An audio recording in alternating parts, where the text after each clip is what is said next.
아무래도 고도근시가 생기게 되면은 안과적으로는 뭐 망막박리, 황반변성, 뭐 녹내장 같은 위험한 질환 생길 위험이 훨씬 더 높기 때문에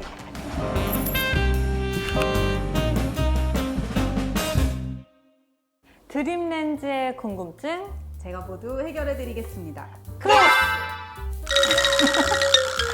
이 렌즈는 어릴 때부터 착용해야 효과가 더 좋은 건가요?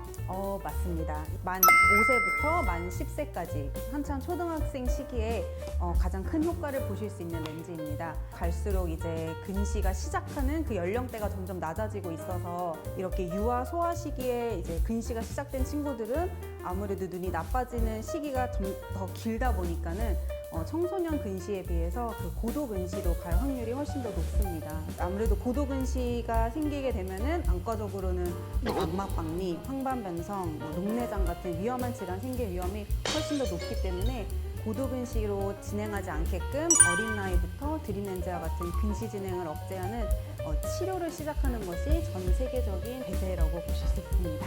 그러면은 최소 몇 살 때부터 착용 가능한가요? 사실 정해져 있는 나이는 없는데요. 요즘에 협조만 된다고 하면은 7세 친구들도 잘 하는 친구들이 있어서 한번 이제 병원에서 트라이 렌즈를 한번 시작을 해보고 협조가 되면은 시작을 해볼 수 있습니다.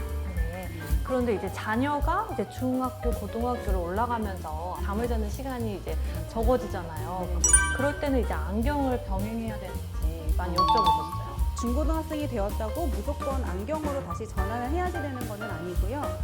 드림 렌즈 같은 경우 권장 착용 시간은 뭐 평균 8시간 전후로 설명을 드리고 있기는 한데 고도 근시인 친구들이 아니면은 그러니까 마이너스 6디옵트 이내의 친구들은 평균 6시간 이상만 꾸준히 착용을 하더라도 시력이 잘 나오고 생활에 큰 불편이 없습니다.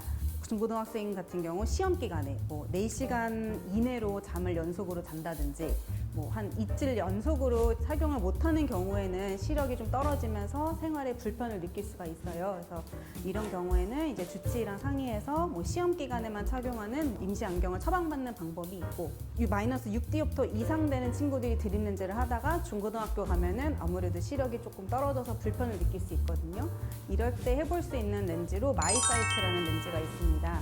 이 렌즈는 이제 낮에 끼는 일회용 소프트 렌즈인데요. 만 8세 이상부터 착용이 가능하게끔 미국 FDA랑 한국 식약처의 허가를 받은 렌즈이고 렌즈 안에 이제 근시 치료 존이라고 하는 부분이 들어가 있어요. 그래서 그 부분이 이제 상이 망막 앞에 맺힐 수 있게 교정해주는 효과가 있어서 근시 진행을 억제해주는 일회용 소프트 렌즈라고 보실 수 있습니다.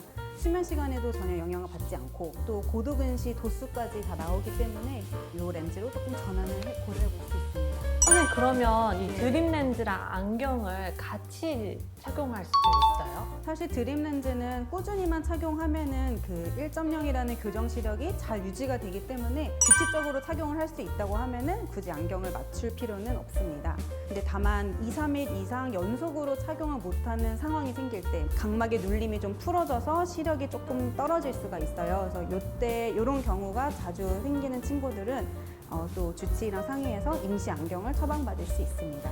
드림 렌즈는 이제 하루하루 착용하면서 눌림이라든지 풀어짐이라든지 이게 매일매일 상태가 좀 다를 수 있기 때문에 렌즈 끼고 뭐 안경 끼고 병행은 조금 어렵습니다. 근데 이제 렌즈를 착용을 했더니 완전히 밀착되는 게 아니라 마치 좀 공기가 차 있는 것 같다 이런 말씀을 해주시는데 원래 그런 건가요, 선생님? 그림에서 보시는 것처럼 이렇게 다양한 커브와 존들이 위치를 하게 되는데요. 베이스 커브 그리고 얼라인먼트 커브는 각막을 눌러주고 렌즈 위치를 잡아주는 존이고요. 페리페럴 커브랑 이제 리버스 커브는 눈물이 이제 렌즈 안으로 들어와서 눈을 조금 보호해 줄 수 있는 그런 존이라고 보시면 돼요. 그래서 각막을 눌러주는 렌즈다 보니까 하드 렌즈처럼 움직임이 많지는 않아요. 그래서 그 리버스 커브랑 페리페럴 커브를 통해서 눈물이 들어오기 때문에 약간의 움직임은 있는 게 정상이고요. 공기방울이 눈에 보이게 크게 들어가게 되면은 이제 중심 부분이 잘 안 눌릴 수도 있고 또 렌즈 위치가 엉뚱한 데가 눌리는 경우도 있기 때문에 공기방울이 눈에 보일 정도로 크게 있다 그러면은 렌즈를 빼고 다시 착용하는 것이 좋습니다. 자고 일어났더니 아침에 또 잘 안 빠지신다는 분들이 많이 계시는데 이럴 때는 네, 어떻게 네. 해야 될까요? 알러지 결막염이 조금 심하게 오면은 렌즈가 조금 압박하게 되면서 잘 안 빠질 수가 있고, 또 고도근시인 친구들이 드립 렌즈를 할 때는 눌러주는 양이 많다 보니까 또 렌즈가 잘 안 빠지는 경우가 있을 수 있어요. 이럴 때는 당황하지 마시고 인공 눈물을 2-3방울 이상 충분히 점안을 먼저 해주신 다음에 깜빡깜빡 눈물이 이제 렌즈 안으로 들어갈 수 있는 시간을 조금 주시면 이 움직임이 다시 생기거든요. 그런 다음에 빼주시는 게 좋고요. 또 뺄 때도 이제 뽁뽁이를 너무 가운데 이제 딱 위치해가지고 이 수평 방향으로 힘을 줘서 빼는 것보다는 중심부보다 약간 아랫부분에 이제 흡착을 시키고 들어주면서 빼면은 조금 더 쉽게 뺄 수 있다고 보통 이렇게 안내를 해드리고 있어요. 그럼에도 불구하고 매일매일 너무 뻑뻑하게 잘 안 빠진다.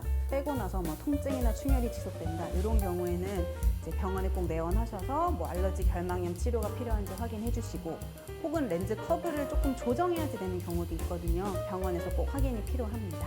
드림 렌즈에 관심이 있으시거나 아니면은 드림 렌즈를 착용하고 계시는 분들에게 선생님께서 꼭 드리고 싶은 말씀.